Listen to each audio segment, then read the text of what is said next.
Well, a very good morning to you as we come to you live from Constitution Hill here in Braamfontein. And this, of course, is the old women's prison. And this is where the IEC have chosen to host their Women's Day event. Quite a very significant venue for this. I mean, when you look at the women's prison, it was built in about 1909, and some incredibly significant characters within our history were held within these walls, whether for short periods of time or long periods. I mean, the names of Winnie Madikizela Mandela come out, Albertina Sisulu. This prison was one of those that forced racial segregation. It was one of those that really had stories within these walls that hopefully we'll be able to speak to as the broadcast gets underway. But what we're doing today is taking a focus on women in politics. And of course, when you think of the IEC, that's the first thing you think of are the elections that South Africa has. This is the organization's mandate to run the elections smoothly. Well, I mean, yesterday we got news out that the local government elections will be held between November 2026 and January 2027. Quite a late one, isn't it? But anyway, we'll ask a few questions during the broadcast. But I want to talk about women's participation within elections and a few other issues surrounding it, because some of the figures just don't weigh up. You know, when you go to the polls and you look at the numbers of women that are actually going out and voting, they are the ones that are the majority. However, when you flip it to Parliament and you look at the seats that are occupied by women, over this last government of national unity and this last election, you've seen a drop in the representation of women. So let me bring my guests into the conversation with that little bit of background. And it's always a pleasure having these guests with us today. Firstly, we've got Sanusha Naidu, who's a senior research fellow for the Institute of Global Dialogue, and also Dr. Litlhare Rabele, who is an expert in gender and governance. Ladies, always a pleasure. Thank you for being with us. I'm going to jump straight into it with you, Sanusha. You know, the significance of, I suppose, hosting an event like this, but particularly looking at women's representation in politics and the voting population.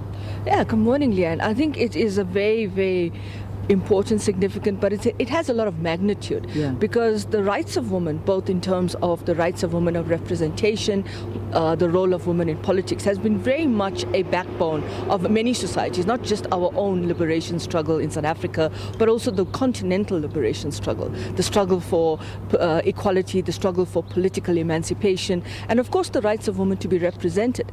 And so where we are today is kind of a bit of a paradox of note, where we see representation, for example, in South Africa at 44% in terms of equity representation. However, when you look at other parts of the continent, it's more of a dual reality, because at the same time, while you're looking at the numbers don't necessarily translate into agency of women in politics. And when I talk about agency of women in politics, I think I'm talking about the ability to shape the political architecture, to shape outcomes. Yes, they shaped the liberation struggle. I mean, just behind us, we got names of very, very prominent women that have played a role in politics. Some of them have played a critical role in our post-apartheid liberation, who have now served in the cabinet. But serving in the cabinet does not mean that you're translating into the empowerment of women, and I think that's the paradox and the dual reality. But again, we talk about it in the context of South Africa, we talk about it in the context of Africa, but globally as well. I think there's a increasingly a significant and a disturbing decline of how women are treated in politics. Yeah, it is a very it's an important aspect and an important conversation, and I want to draw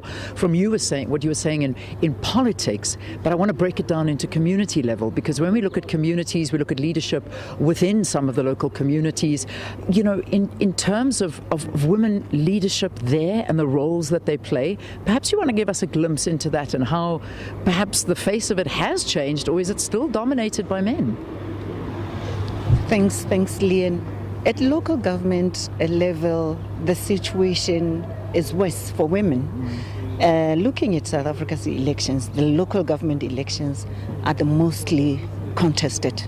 There's usually violence associated with elections during local government elections, and that's a security threat. Now, out of the 9 provinces, only 2 provinces have women in senior leadership, and that's the Free State and Northern Cape. Now, looking at these two provinces, they don't have as much violence compared to the Western Cape and KZN that do not fare well in terms of women in local government leadership at that level. So security is a challenge, and men dominate because it's lucrative at local government elections. That is where the money is, and politicians will do anything and everything. So that in itself creates fear among women. So it is important that as we go towards the local government elections, security is addressed so that women can feel comfortable and safe enough to participate, especially in these provinces that are so prone to political killings but violence broadly.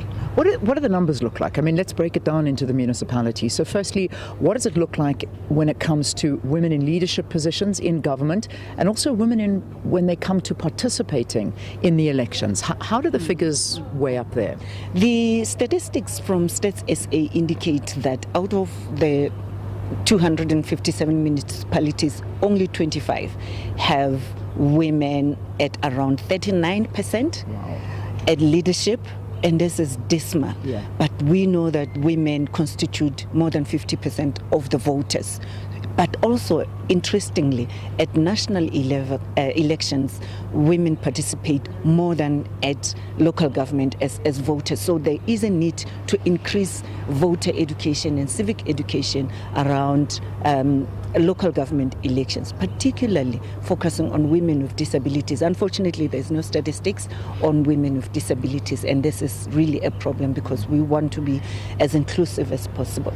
These numbers are frightening. I mean, Sanusha, when you listen to that, and obviously we know this, it's not anything new, but it always just sort of takes you aback when you listen and you put that in perspective, and I hope South Africans feel the same way when they hear this. However, having said that, we need competence leaders, because municipalities is where we fail the people. So it's one thing to say, okay, we're going to put a woman in power, but not a qualified person to be in power. And I'm not only talking about women, I'm talking just across the board.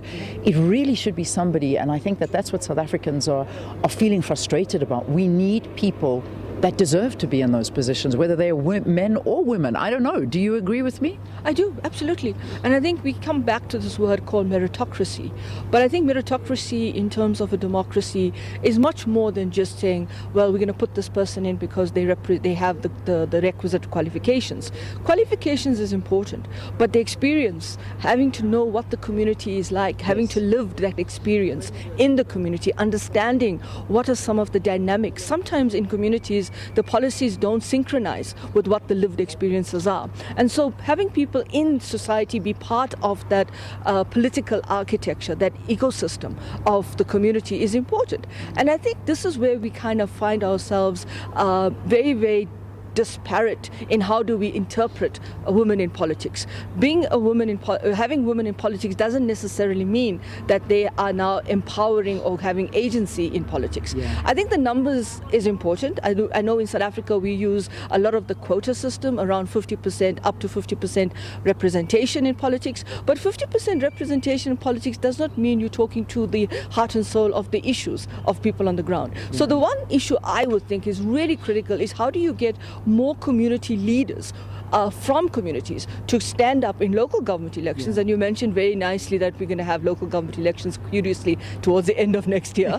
But how do they become part of the space? And I think this is where political parties, whether they play the zipper role, where they have one man, one woman on party lists, etc., is another dilemma for us. The challenge is you have to have the community vetting these individuals. Because if you don't have the community vetting these individuals, what's the utility of them being in politics? Absolutely. Ladies, thank you so much. I know that we will talk a little bit more as the broadcast gets underway, but I think just a nice setup for the broadcast today and where we're at. And I didn't even get to ask you about your thoughts on the dates. I don't know, I've been thinking about that all the time, but I will get some thoughts from you with regard to that announcement by the IEC that the elections will be held between November next year and January the following year. A difficult time, but anyway, we're at the right place to get some answers.